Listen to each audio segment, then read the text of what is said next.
On a brutal snowy night, a black man laid off, hungry and exhausted, found a luxury car stranded by the roadside. He carried a little girl, supported her grandmother, and brought them home, caring for them with quiet compassion. He didn't know that this simple act would bring the very man who once ruined his life to his door, on his knees asking for forgiveness. Before we dive in this story, let us know where you're watching from. We love to hear your thought. A flurry of wind howled wild and primal, tearing through the tall pines along Highway 47, whipping icy sheets of snow across cracked asphalt. Malik Brown hunched deeper into his worn coat, trying to find some warmth on the threadbare bus seat. This was the last bus of the day, the last ride to a job that was no longer his. He was used to long commutes, transferring buses daily just to get to the garage, to crawl under broken transmissions, fixing what others had given up on. But today, that chapter was closed. A meager severance check, barely enough to cover the upcoming bills, lay crumpled in his pocket.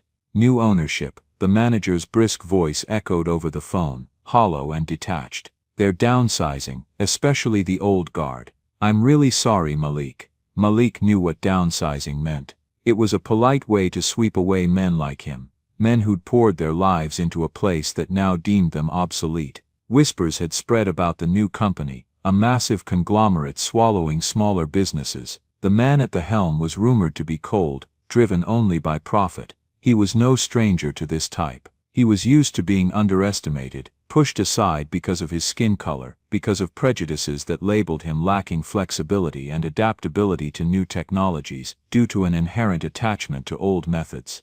A bitter taste rose in Malik's throat, thick with resentment.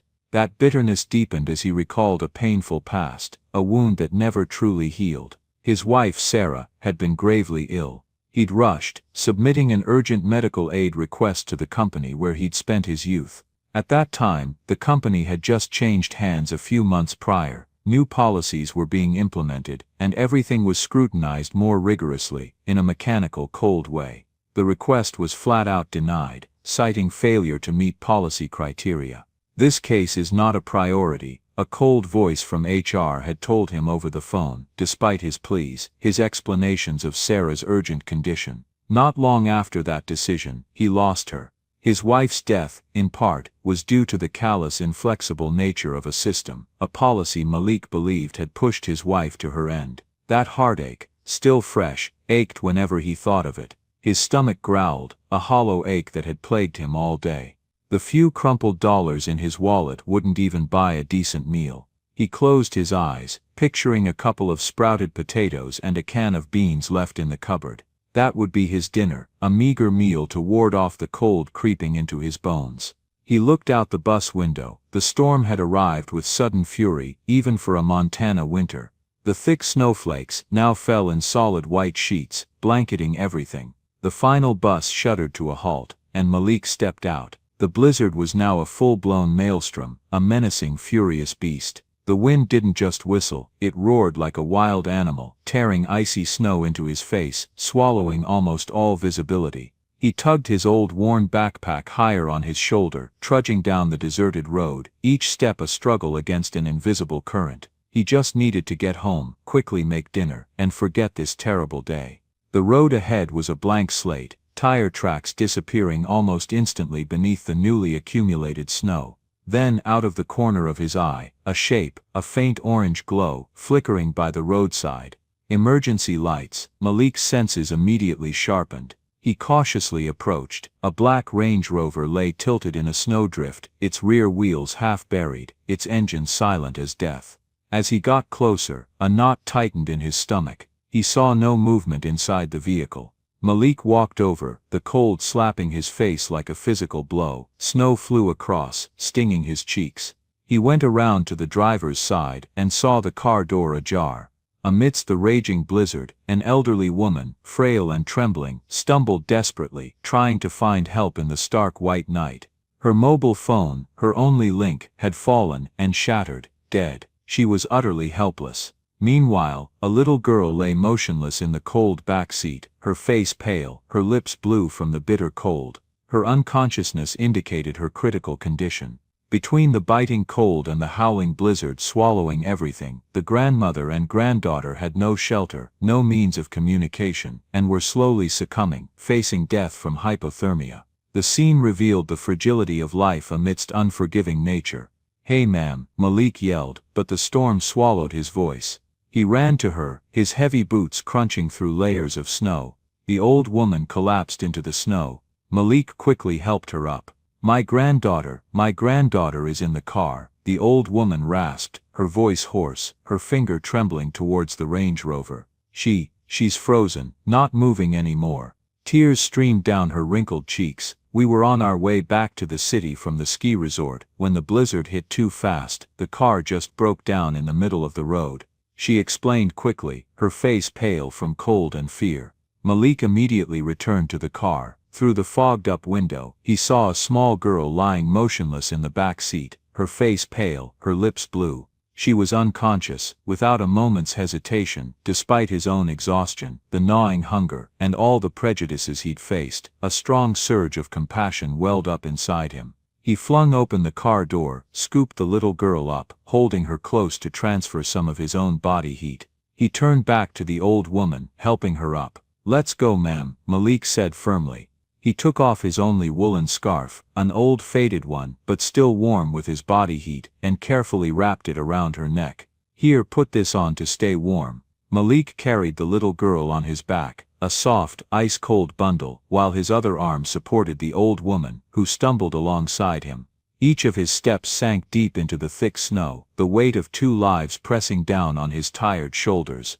The blizzard lashed at his face, chilling him to the bone, but he dared not stop. His breath plumed out in white clouds, each heartbeat a reminder of the fragile lives he was trying to preserve. "Are you all right, son?" the old woman whispered, her voice barely audible amidst the storm. "I'm fine, just hold on tight to me," Malik replied, his voice hoarse from cold and exhaustion. His legs felt like lead, every muscle tearing. Snow seeped into his collar, soaking him. His only scarf was now around the old woman's neck, leaving him exposed to the biting cold. But he had no regrets. These people's lives were in his hands. The storm still roared, but Malik kept his eyes fixed forward, towards his small home, his only anchor in the freezing night. Finally, after what seemed like an endless trek, he reached the door. He struggled to push open the old wooden door, kicking it shut behind them. The place was humble, well used, its walls patched with old newspapers, the floorboards creaking at the corners, the scent of pine smoke and old coffee lingering in the air. But now, it was a safe haven. Malik gently laid the little girl on the sofa near the wood-burning stove, where he'd managed to get a faint fire going before stepping out. The old woman, trembling, followed him in, her eyes fixed on her granddaughter. Inside, it was only slightly warmer, but it was dry and safe. Malik knelt beside the little girl, taking off her snow-soaked boots. He went into his small bedroom, rummaging through an old trunk under his bed. He pulled out a pair of thick soft woolen socks, carefully laundered, and a small thin child's sweater. These were items his wife, Sarah, had kept for their future children, before an unexpected illness took her. The pain was still there, but he pushed it aside. He carefully brought them out and changed the little girl. Then he went back to the kitchen, found his thermos, and poured some warm chamomile tea with honey into a chipped mug. He gently lifted the little girl's head, bringing the rim of the mug to her lips. Although she couldn't drink much, he patiently dripped it in carefully. The old woman had sat down beside her granddaughter, trembling as she clasped the little girl's cold hand. Her gray hair was now disheveled, damp with melted snow, and her eyes were still wide with panic, yet her gaze towards her granddaughter was filled with worry and helplessness. "Thank you, oh God, thank you," she rasped. "My granddaughter," Malik reassured her, gently placing a hand on the little girl's forehead. "Don't worry, ma'am, she's recovering. Are you hurt anywhere?" She shook her head, her eyes still watery. "No, just cold, and terrified. I was so helpless." 2 worlds collided under one roof, the frost on the window pane slowly melting as warmth began to spread. Malik leaned back, rubbing his hands. He was still cold, still unsure what he had just invited into his life. But as he looked at the little girl and the woman gradually settling down, a quiet sense of peace settled in his heart, partially dispelling the sorrow of losing his job and the gnawing hunger. They would make it through the night together. The wind had died down by the time the fireplace glowed red, casting shadows on the walls like a beating heart. The elderly woman now sat upright on the sofa, her complexion slowly returning, her hands clutching a cup of tea, as if it were the only thing grounding her to the present. She was still cold but no longer in danger. Malik had seen enough in his life to know when the worst had passed. A flush of color had returned to her cheeks, and the way she held her shoulders now, no longer slumped but tense. She was recovering. Malik looked at Ellie, who stirred, her eyelids fluttering. The little girl slowly opened her eyes, blinking her long lashes, looking at Malik with a gaze that was a mixture of confusion and curiosity. She gently moved her limbs, as if checking if she was okay. When Malik turned back, she gave a faint but genuine smile. "Thank you, sir," she whispered, her voice much stronger now, though still a little hoarse. "You haven't even asked who I am." The old woman said, her voice still a little shaky but clearer now. Malik didn't flinch. He slowly leaned back, rubbing the back of his neck. "Doesn't seem to matter, and you didn't hesitate," she added, her eyes narrowing, not with suspicion, but curiosity. "You saw my granddaughter and me out there unconscious in a blizzard, and you just stepped in. You both needed help," he said simply, as if that explained everything, and to him it did. The woman looked at him for a long moment. His broad shoulders, the grease under his fingernails, his calloused hands that had wrapped blankets around her granddaughter, given her tea, and never asked for anything in return. His face was weathered, not old but tired in a way she recognized, a man who had carried too much for too long. She looked at the little girl dozing in her arms, wearing the small sweater and warm socks that weren't Malik's. Malik got up and went to the kitchen. He spooned hot soup from a dented pot into a bowl, and returned to place it gently in front of the elderly woman. "It's nothing fancy," he mumbled. "Just potato and canned bean soup, whatever I had. But it'll warm you up." The woman looked at it. She spooned the soup into her bowl, tasted it, and closed her eyes. It was better than she expected, carrying a genuine warmth that fancy meals couldn't provide. Malik dozed off in his chair, trying to stay awake. A little while later, the old woman gently nudged him. "Mr. Malik, may I use your landline? I need to let my son know we're safe and staying here." Malik nodded, handing her the old landline phone. The old woman dialed, her voice filled with relief, as she spoke to her son. "Arthur, it's Mom. Ellie and I are safe. The blizzard was too bad, the car broke down, but luckily a kind man rescued us and gave us shelter for the night. His name is Malik Brown." Malik vaguely heard his name and the name Arthur being mentioned. He wasn't sure, but there was something in the old woman's voice and her son's name that gave him a strange sense of familiarity, a faint unease, as if he'd heard it somewhere before in an unpleasant context. He didn't dwell on it too much. The important thing now was their safety. The old woman hung up, her face much brighter. "My son said he'll come pick us up as soon as the storm clears and the roads are open." While waiting, Ellie, now fully awake, stirred on the sofa. She looked around the small house with curious eyes. When her gaze met Malik's, she gave a faint smile. "Uncle Malik," Ellie chirped, her voice still a little weak, "do you know how to fix toys?" She held out an old toy truck, its wheel crooked. Malik smiled, taking the truck. He gently took out his small toolkit, carefully disassembled the wheel, and used a special adhesive to put it back together. Ellie sat close by, intently watching Malik's every move, her eyes wide with admiration. "You're so good," she cheered when the truck was fixed. "You're even better than my dad." Malik just chuckled softly, patting her head. The storm had broken by the third day's dawn, leaving the world enveloped in a heavy silence that only falling snow could create. The roads were still buried, the world still frigid, but there was something gentler in the light that streamed across the floor. Malik had woken early, deciding to check on the Range Rover. His boots crunched on the snow as he trudged back to the vehicle, carrying a battery charger and a basic toolkit. He quickly charged the battery and checked the main components, ensuring the car would start once the roads were cleared. Inside the house, the elderly woman was ready to go. Ellie, now fully recovered, stood by her side. When Malik returned, his boots left melting snow prints on the floor. The elderly woman stood up to meet him. He looked at her for a moment, then held out a set of keys. "It should be fine now. Batteries charged. It'll start. You didn't have to fix it," she said softly. "My son's coming to pick us up. You could have left it." Malik shrugged, no reason to leave it broken. He turned back to the fireplace, redonning his now warm scarf. The sound of a luxurious car slowly approached the small road, its tires crunching on the thick snow. The car stopped, and a tall, imposing man stepped out. It was Arthur Whitmore. His face was cold, self-assured, bearing the distinct look of a powerful CEO. Arthur walked in, his eyes sweeping across Malik's small, humble home, then settling on Malik with a fleeting look of assessment, tinged with a hint of irritation, a familiar gaze Malik had grown accustomed to from people like Arthur. Malik stood frozen. A blinding flash of recognition shot through his mind. There was no mistaking it. This was Arthur Whitmore, the man who had acquired his old company, the man who had made the decision to downsize, taking away his job. And then, a sharp pang, the memory of Sarah's denied medical aid request suddenly flooded back. It was Arthur who stood behind that callous system, the system that had indirectly claimed his wife's life. Arthur's face became clearer in Malik's mind, matching the images he'd seen on business news, in reports about new ownership.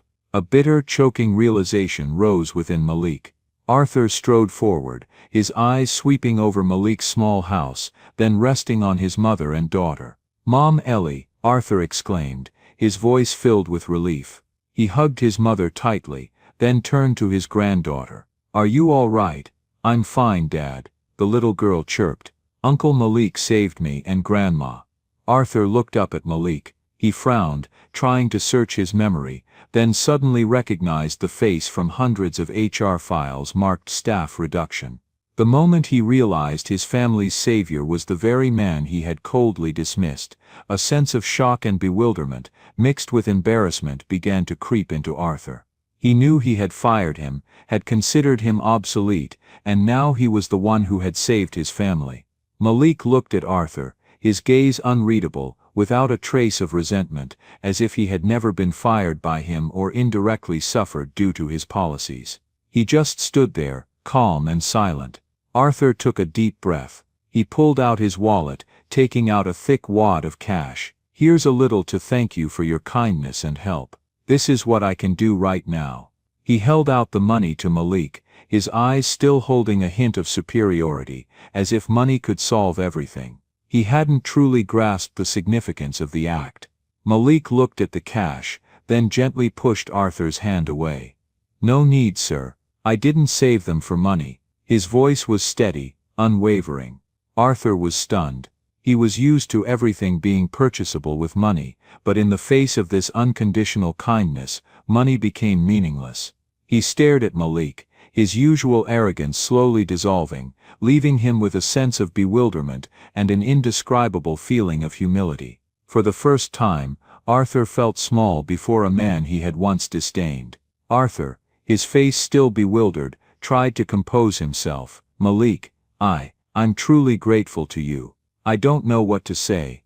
He turned to his mother and daughter, as if seeking confirmation of what was happening. Malik merely gave a slight nod, remaining silent. He said nothing about being fired, about Arthur's past prejudices, or about Sarah. His composure only made Arthur more uncomfortable, but at the same time, it planted a seed of questioning in his mind. Finally, Arthur had to accept Malik's refusal. He helped his mother and daughter into the car, but before driving away, he paused beside Malik. "Malik, I won't forget this. I will find a way to repay you properly," he said, his voice firm, his eyes resolute, though at this point he was still thinking only of a repayment that was material or a simple job opportunity. Malik just nodded slightly, saying nothing more. The luxury car drove away, leaving Malik standing there alone in his small house amidst the vast white snow. Back in his luxurious mansion, Arthur was still reeling. The image of Malik, the The black man with resolute eyes and his refusal of money haunted his mind. He couldn't shake off Malik's calm gaze, devoid of any resentment, even though he had recognized him. A sense of embarrassment, even shame, crept into Arthur as he recalled his prejudices and his act of downsizing. For the next few days, Arthur's mind was constantly occupied. He had initially decided he would hire Malik for a good position in the new company, viewing it as a proper repayment to the man who had saved his mother and daughter. However, the true profound change came from the two most important women in Arthur's life, his mother and his daughter. One evening, after Ellie had gone to sleep, Arthur's mother sat beside him in the living room. She looked at him, her eyes thoughtful. "Have you ever wondered why Malik refused your money?" she asked softly. Arthur frowned, explaining that he thought he was a man of integrity, a special person. She shook her head. "Special, yes," she said, "but not just because of integrity. Son, he didn't hesitate for a second to save your mother and Ellie. He didn't ask who we were, didn't ask how we would repay him. He acted purely out of compassion." Join us to share meaningful stories by hitting the like and subscribe buttons. Don't forget to turn on the notification bell to start your day with profound lessons and heartfelt empathy.